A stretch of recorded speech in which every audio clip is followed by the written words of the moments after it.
Hapa nipo na Jaffe wa mipango, mwamba kabisa huyu, anakwenda kutupitisha kidogo, tuzungumzie jambo hili ambalo limeteka vichwa vingi vya habari kwa hivi sasa hapa nchini Tanzania. Bana, mambo vipi? Bana, salama. Meimosi ya leo, nashukuru Mwenyezi Mungu. Imekuwa ni siku nzuri, tumeamka buheri kabisa wa afya. Sijui kwa upande wako ndugu yangu. Niko vizuri. Mambo yanaendelea, umepata kuyasikia? Nimepata kuyasikia na nimeyasikiliza katika kila kona ya kimitandao ya kijamii, kwa sababu mambo yamerahisishwa hivi sasa. Teknolojia, ukisikia faida na hasara za teknolojia ndo kama hizi. Faida unapozitumia vizuri, lakini hasara pindi ambapo unakuwa umeitumia ndivyo sivyo, na hasara zake ndo kama hizi sasa zinatokea. Nimeiona kuanzia usiku wa jana, ilikuwa ni heka kama ambavyo imekuwa ni kawaida ya matukio mbalimbali ambayo yanakuwa ni ya kimbea, basi yanapatikana kwa wambea vile vile. Kwa hiyo na ile tukio linahusishwa na aliyekuwa mke wake na yeye mwenyewe Haji Sunday Manara. Na siku zote tumekuwa tukiambiwa, Augusto, ukiwa na furaha jitahidi sana kubalansi maneno ya unayoyatamka kutoka kwenye kinywa chako. Usizungumze yani na hasira, jitahidi pia hata kama unahitaji kuzungumza ili upunguze hasira yako, basi kuna maneno jizuie kuyatamka, kwa sababu ukisikiliza voice inaelezea mabosi zake, ambaye ni Mohamed Salah, lakini pia Gharib Said, na wote hao inahusisha kuhusiana na mabadiliko ya maumbile ya wake zao, kwamba wamechonga, wamekwenda kufanya surgery na vitu kama hivyo. Kwa hiyo Agu, unaona ni swala lilikuwa kifamilia, ni sehemu ya story na waliwazungumzia watu wengi katika hizo story, lakini kwenye eneo alilokuwa anazungumza hakuwa Zai na Haji Manara mwenyewe. Inaonekana lilikuwa ni kama kundi la watu pengine 3 mpaka 4 ambao walikuwa wakisikiliza zile story. Kwa hiyo unaweza ukaona sasa haya ndio madhara. Najua moja ya faida ya kuwa na Manara ni kwamba ana uwezo kukutengenezea propaganda nzuri wakati ambao wewe unahitaji hizo propaganda ziwepo. Lakini kuna muda sasa yale mambo yako akishaanza kuyafahamu, anaweza kageuka kuwa sehemu kugeuza agenda pindi wewe unapokuwa haupo. Hiyo sasa ni advantage na disadvantage ya kuwa na mtu wa propaganda kama huyu, kwa sababu atakapokuwa na watu wake, wewe utageuka kuwa sehemu ya story, na ndicho anachokifanya Haji Sunday Manara. Kwani bwana Jaffe, wewe unadhani ni kwamba ni propaganda au ni hulka ya Haji Manara? Sasa kaka, kwa sababu tumeshaona story nyingi za vitu kuvuja ambavyo anakuwa anavizungumza Haji Manara, na imekuwa sasa ni kama kamwendelezo fulani hivi. Wewe unadhani ni propaganda tu au ni hulka ndo yupo hivyo, yani ni mtu ombeombea? Yani kaka, hii propaganda ni neno tu la kisomi ambalo linawekwa hivyo ili kutoa lile neno ambalo limezoeleka.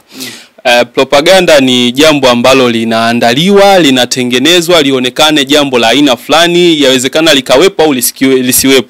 Propaganda pia ni sehemu ya umbea. Unaona? Sasa mtu kwenda kusomea kitu ambacho ana mapenzi nacho, yani ni kama kidondo umekiongezea chumvi na unakiongezea ukali wa maumivu. Unaona, ndicho ambacho mimi nakiona kwa upande wake. Kwa hiyo mimi naona ni sehemu wanamtumia wao katika mambo yao, wanamtumia katika vitu vyao.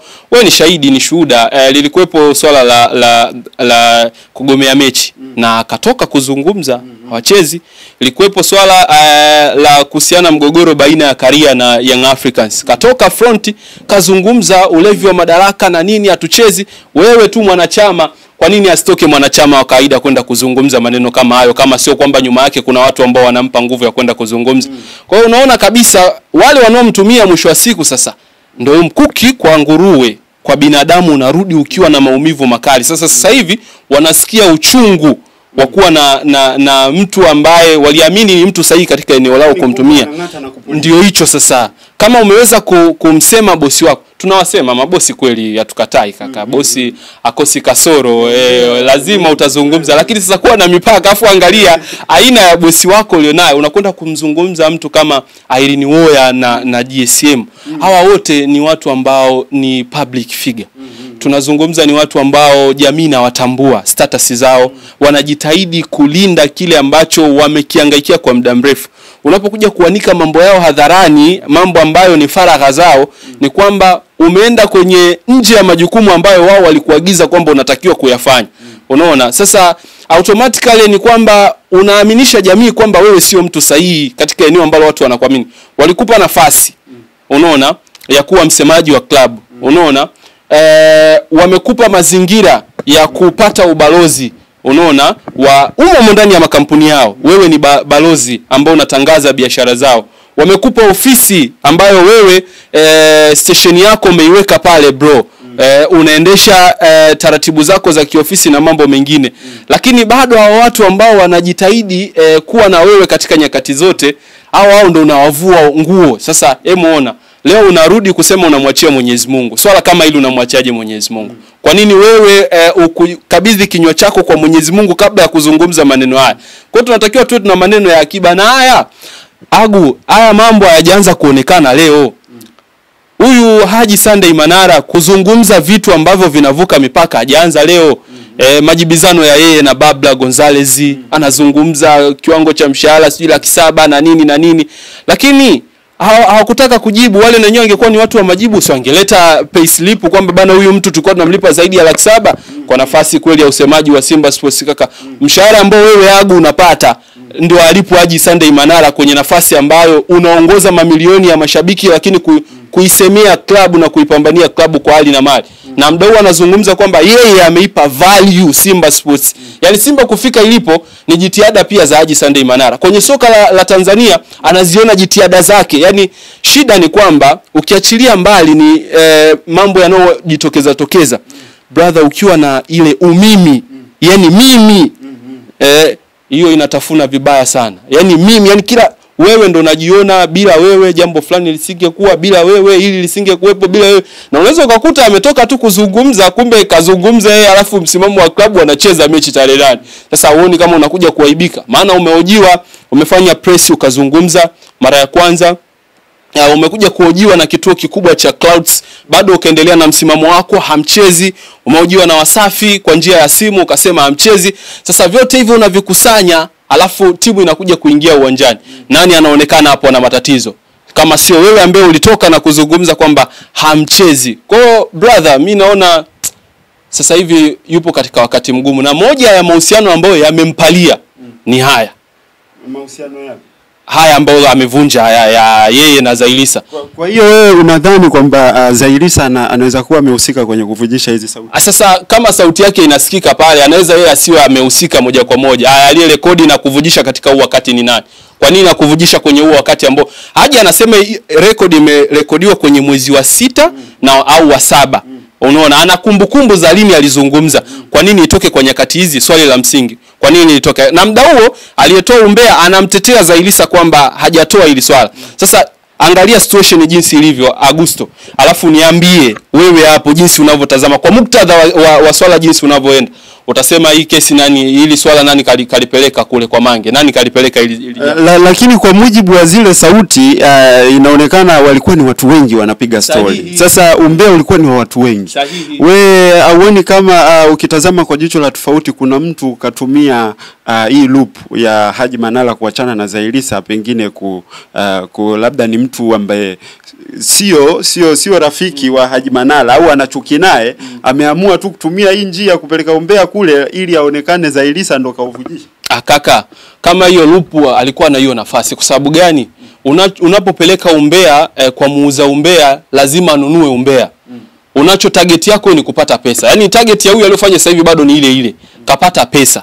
Unaona, lupu ilikuwepo kutoka kipindi hicho kwamba bana wewe si una shida ni pesa, umepeleka umbea. Lakini aliyepeleka sasa hivi alikuwa na lengo gani kama sio kumchafua aliyeuzungumza ule umbea, kumdhalilisha? Kwa sababu alichofanya sasa hivi ni kwamba mimi nakudhalilisha. Haya sawa, tutoe sio Zailisa hajapeleka huo umbea. Sisi hatuhukumu. Yaani hapa tupo hapa kuhukumu. Ila sasa tunaangalia namna ambavyo tukio lilivyo Augusto. Yaani umelipeleka kesi mahakamani, polisi anaanza kuhoji, ilikuwaje? Sasa toka mwezi wa 7 mpaka mwezi wa 8 tunatafuta aliyevujisha hiyo clip sasa hivi ni nani? Na clip inazungumza mpaka inamzungumzia msanii anabana pua na nini. Na kuna clip tena zinamhukumu huyo ambaye anasema yeye na msanii wao wanajuana. Msanii ambaye anamjua vizuri ni ya yule aliyemzungumzia na bana pua kuliko mtu mwingine, anamjua vizuri, na Haji naye anamjua vizuri. Sasa kama wewe pale blaza umezungumza, sio kwamba ulikuwa unazungumza labda kwa kumsifia Mondi ulikuwa naye ili aone kwamba wewe unafanya vizuri na rafiki yake. Umezungumza ukiwa na watu wako na vicheko vinasikika vilikuwa vya wanawake zaidi. Sasa sijui wanaume walikuwa ni wangapi kwenye hilo kundi ambalo walikuwa wanazungumza. Sasa blaza, unataka uniambie leo hii huyo Ali ambaye yeye ametoka kazungumzia swala lako la talaka, kazungumza tena kwa unyenyekevu, kashauri, leo tena anakuja kusikia voice ambayo inamzungumzia kwamba anabana pua na watu wake walioko karibu wanashindwa kumshauri. Mondi anafanya kipiga komasava Ali aweke nyimbo zake. Sasa wewe uone tu toka kwenye maisha ya mpira ambayo Haji yamemtambulisha kwa kiwango kikubwa. Huku sasa hivi Haji anakovaa uhusika sio kina Mondi au kina Alikiba, ni kutafuta eneo ambalo bado aendelee kukaa kwenye vinyo vya watu. Kwa sababu endorsement haziwezi zikashuka kama wewe hauzungumziki. Yaani leo kampuni gani Agu inaweza ikaja kukupa wewe matangazo aliyakuwa kwenye jamii hakuna anayemjua Agu. Wanampa matangazo kwa sababu wanajua nguvu yake ya kimitandao ni ipi na wao watanufaikaje. Kwa hiyo sasa akaamua ngoja niingie huku kwenye entertainment. Mwisho wa siku sasa unakuta wale watu ambao una mahusiano nao unayaharibu kwa sababu kinywa chako kimeshindwa kuwa kinywa salama kwa maneno ambayo ungeyatunza ingekuwa ni bora zaidi kuilinda heshima yako, kwa sababu umetumia nguvu kubwa sana kujenga brand yako, umetumia nguvu kubwa sana kujenga jina lako. Licha kuwa baba yako alicheza mpira, King Kiba Deni Mputa sikacheza mpira na atitriki miaka sio 40 ngapi mpaka leo haijavunjwa. Mbona hana mtoto anayezungumziwa? Ni kwa sababu wewe umepambana, licha kuwa baba yako alikuwa ni mtu mkubwa kacheza soka la Ulaya, kompyuta, lakini wewe ukajipambanua ukasema mimi nitakuwa katika eneo hili na eneo la uzungumzaji ukaliheshimisha. Sasa leo unajidhalilisha wewe mwenyewe katika kile ambacho yani ni umechonga kinyago alafu kinakutisha. Unadhani sasa hivi hali ni mbaya, lazima uwe kwenye msongo wa mawazo. Haya, unaendaje kwa Mo Salah ambaye mke wake kachonga shepu paka fizi kachonga, ndugu yangu, unaenda kumuomba msamaha? Yani ni kama umetoa siri za familia kwamba JSM mke wake kachonga shepu na mdogo wake mke wake unaongeza Agu, unasema shepu hajachongea Uturuki wala China, shepu kaichongea Marekani. Unaelezea tukio kwamba mke wa Mo Salah alipata ajali, pesa hizi, nguvu ya pesa, kapelekwa Muhimbili, baadaye gari, baadaye kasafirishwa na akaja kumsurprise mume wake. Kwa hiyo yani hata Mo Salah mwenyewe alikuwa ategemei kwamba mke wake kaenda kubadilisha shape, anakuja anaona wow, amazing, wow. Yani unatoa jamii sasa hivi inapokea vipi? Si inaona kumbe hata wao pia wanakwenda kuhangaikia hivi ambavyo wengine wanahangaikia, ambavyo tunawaona watu wanaenda kubadili, watu wanapewa majina wadangaji hivi na vile. Unamwona leo mtu kaongeza kalio, safari za ndege haziishi kaka, Dubai, Nigeria, sijui wapi, kwa sababu ya nini? Mtaji wa kalio. Yani sasa hivi mtaji ni kalio. Kwa hiyo sasa unatuaminisha kwamba na wenyewe wameona kwenye hii vita ya mtaji wa makalio wanaume watayadaika. Maana wanaume unajua jicho tu likipitisha kitu kizuri matamanio tayari. Yale matamanio wameingiza ndani, wamekwenda kubadili, umekuja kutoa hizo siri.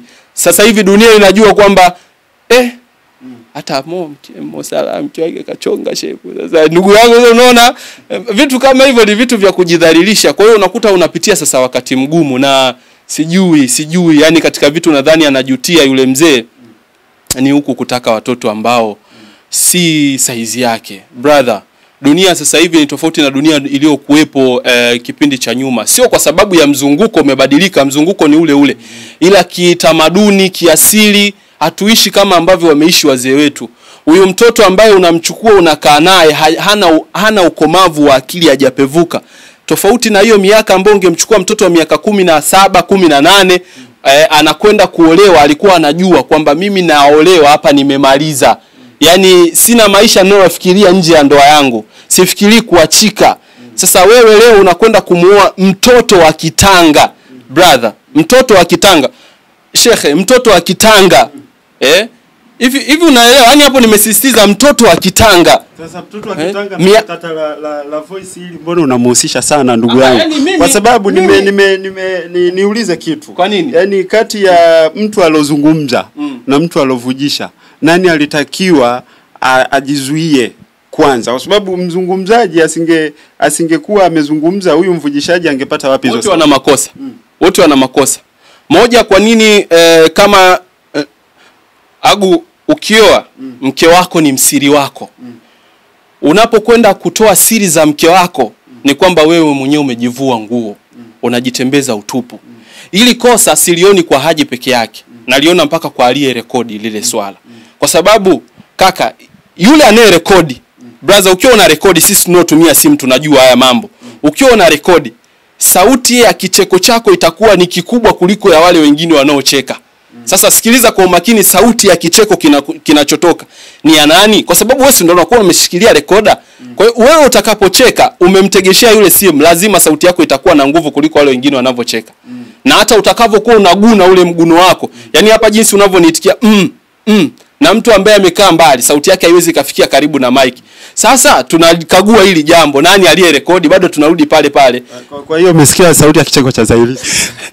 Sasa si sauti inasikika au mimi nakosea? Sauti kwa wale ambao wamefuatilia watakuwa wananielewa vizuri. Yaani mimi sauti, na mimi bado nitabaki hapa. Makosa ya kwanza, wanadai kungwi aliyeachika usimpelekee mkeo akufundie. Sana sana atamuonyesha ugumu wa ndoa jinsi ulivyo, kwa sababu sikaachika hana jema atakao kuwa analiona kwenye ndoa. Na ndo swala sasa hivi ambalo linaimbwa, ndoa ni ngumu, ndoa ni ngumu, ndoa ni ngumu. Ni ngumu kwa sababu gani? Ni ngumu kwa sababu hii mwanamke anaingia na matarajio. Mlikuja mnatudanganya. Muone sasa vichwa vyenu vimejawa I say Nyerere aliongea kamaliza mzee. Kuna vitu vinne vya kuviogopa. Unaona? Kuna vitu vinne vya kuviogopa Agu. Ikiwemo huu ujinga, usipouondosha utabaki kunyonywa kila leo. Brother, hivi leo mwanamke ambaye kweli unania kumuoa, unaweza kudanganya halaiki ya watu au umma kwamba huyu ni dada yangu, huyu ni kaka yangu. Unakusudi kabisa la kumuoa huyo mtu, unakusudi la kumweka ndani. Yani mbele ya watu unamvua nguo, unalala naye, eti mnakuja kutuambia huyu ni dada yangu. Inaingia akilini? Ni vitu ambavyo ni vya kipumbavu. Yani unaona kabisa mnajidanganya nyewe wenyewe. Sasa mwisho wa siku mabomu kama haya mtashindwa kulipuka. Lazima mlipuke kwa sababu si ndo kaka yako, dada yako. Haya kaka kaamua dada kaamua kukudhalilisha. Anyway, turudi kwa JCM. Ukisikiliza zile sauti, Manara mwenyewe anakiri kwamba watu hawapendi mambo yao yaende public. Ni watu ambao wanataka mambo yao ya kifamilia yawe ni siri zao, za kwao, ni maisha yao. Sasa hivi unadhani JCM anamtazama kwa jicho gani Haji Manara huyu ambaye kaenda kuvujisha siri za familia yake, za wake zake kwenye halaiki ya umma wa Tanzania, na yeye mwenyewe hapendi vitu vyake viende nani? Wewe unadhani sasa hivi anamtazama kwa jicho gani? Kwanza JCM ni mtu ambaye hapendi kuzungumza. Alafu yule jamaa akiwa na hasira, kwa watu ambao walishawahi kuwa karibu naye blaza, unaweza usiamini ndio yule huwa anasema Yanga bingwa. Yaani ambaye wapo karibu naye wanaelewa vizuri na wanamuelewa vizuri. Kwanza jamaa anajua kabisa kibarua chake kimekalia kutikavu. Amekuwa na maneno ya kujinadi sana, kujitapa mbele ya JCM. Kuna clip ambazo zinasema kwamba yeye ni tajiri kuliko JCM, mtu ambaye anakulipa, amekupa sehemu ya kuweka ofisi yako for free. Alafu bado wewe huyo mtu inaweza kuwa ni sehemu ya masiara, lakini sasa anakusanya muda huu haya matukio yote ambayo sasa anataka kuyatolea hukumu. Anaenda kuomba msamaha. Unadhani msamaha unaombeka? Haya wewe sasa ndo JCM. Ani tuchukulie uhalisia. Wewe ndo JCM, afu tukio sio moja ambalo umelifanya. Mimi sioni kama kuna msamaha ambao utaombeka, na muda mrefu sana wamejitahidi kumweka pembeni. Muda mrefu sana. Kauli ya engineer kusema kwamba Haji ni mwanachama na wamtambui katika nafasi ya ofisa habari, ilikuwa ni kauli ambayo inatoka katika ngazi ya juu. Sasa ngazi ya juu utatoka kwa nani? Bosi pale ni JCM. Engineer ni mwajiliwa wa JCM, mkurugenzi wa uwekezaji. Sasa atakurupuka tu kuzungumza bila wao kuwa wamezungumza ndani. Watakurupuka. Anajua mtu wake ni mtu sahihi katika eneo ambalo yeye anamhudumia. Unaona? Na hawezi akakurupuka. Ndio maana ile nafasi kaenda kwa kijana mwingine, wakaona kabisa hili bomu litakuja liendelee kutulipua hapa, sasa hivi mambo yazidi kuharibika. Kabaki kwenye wanachama, lakini kwenye huo wanachama bado anaendelea kutangaza mambo yao kwa sababu ya nguvu alionao kimitandao. Leo linakuja swala kama hili. Umeiongelea familia yake, umemuongelea mke wake. Kuna mtu ambaye kiharaka haraka anamjua mke wa JCM, hawa familia ya mpira wa miguu. Kwa sababu lakini yeye anasema amemuona mpaka akiwa hayupo kwenye habari. yani amemuona yani akiwa mpaka shepu lake analijua na ametoa siri kwamba akiwa Tanzania anajitahidi kujistiri, lakini akiwa nchi anajiachia mambo ya zalani. Kaka anamjua. Huyo yeye anajua. Sasa inabidi ndio amueleze. Yaani sasa hapo ndo swala linakuja kwamba nieleze kaka. Unajua hakuna kitu kibaya kama ushahidi. Unaweza ukakwepa kwa maneno ya kusikia au kuambiwa kwamba bana nimeambiwa. Sasa huu ni ushahidi wa moja kwa moja na sauti ni ya kwako kwamba bana wewe ndio umezungumza. Kwa mimi langu la msingi sioni kama kuna msamaha na umewagusa mtu na mdogo wake. Kaka na mdogo wake umewagusa wote.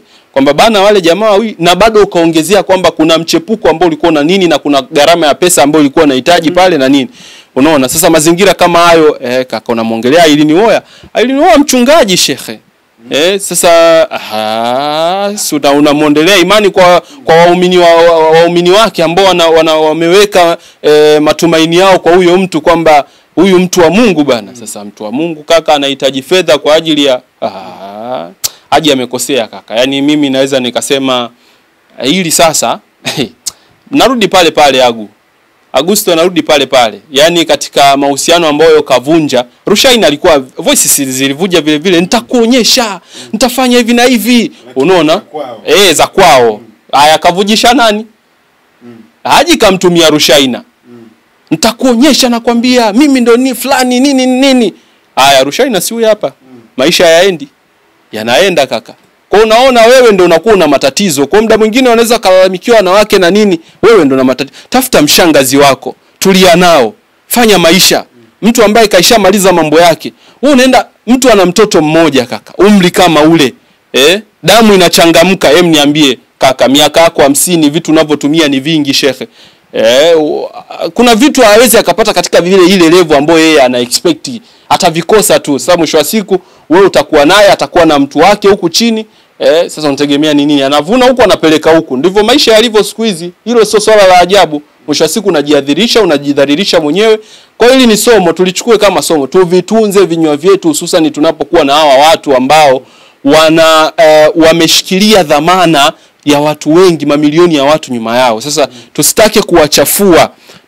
Hakuna mtu asiyefanya mambo yake na kutaka yawe ya siri. Hata yeye ana mambo yake ambayo hajamwambia, yani kuna ile siri ambayo hajamwambia mtu yote anayo yeye. Sasa kuna mtu anayojua akisema anike hadharani, kila mmoja ataona Haji huyu. Haji huyu. Kila mmoja Haji huyu. Anyway, tukiwa tunaelekea mwishoni, Haji Manara ameonekana ni mtu wa kufitinisha sana, na alipokuwa Simba aliondoka pia kwa fitna akaacha kule mambo hayako sawa. Amemsema Mo, amemsema Babla, lakini wana Simba hao wanasema kwamba Simba ndo ilihusika hata katika matibabu yake ya macho kipindi anaumwa macho. Alikuwa Yanga, alimchangia. Ni Yanga. Okay, sasa ukipewa neno moja kumshauri Haji Manara, unadhani utamshauri lipi kwa kifupi sana? Atafute mtaalamu wa saikolojia, amfundishe kunyamaza. Yaani ushauri wa msingi, amtafute mtaalamu wa saikolojia, amfundishe kunyamaza. Unajua shule inaweza ikakupa taaluma, lakini vile vile inaweza ikakunyima elimu. Yaani atuzungumzii vyetu tunavyokuwa navyo kwa kuhitimu madarasa uliokuwa unayasoma, ila tunazungumzia uwezo wa kimaarifa wa kuhimili mikiki na mishindo ya vile ambavyo unavyopitia. Sasa elimu nyingi au elimu kubwa unakuja kuipata kwenye maisha halisi unayokuja kuyaishi. Aidha unapoanza maisha na majukumu ya kazi, familia na mambo mengine, unaona, au unapoanza kupambania ndoto yako, ndio unajua kumbe kuna mifumo tulikuwa tunaikosa tulipokuwa shuleni. Lakini kwa sababu maarifa na elimu kubwa tunaipata tukiwa mtaani na field tunapopambana, basi tunajitahidi kujua namna ya kunyamaza, na hamna msingi wa wewe kuwa kila mmoja unatamani kumvaa kumuingia maungoni ili ujibizane naye. Kwa kuna vitu vingine ni bora ukaviacha. Chagua kuwa low key. Unapokuwa low key unaviepuka vitu vingi sana.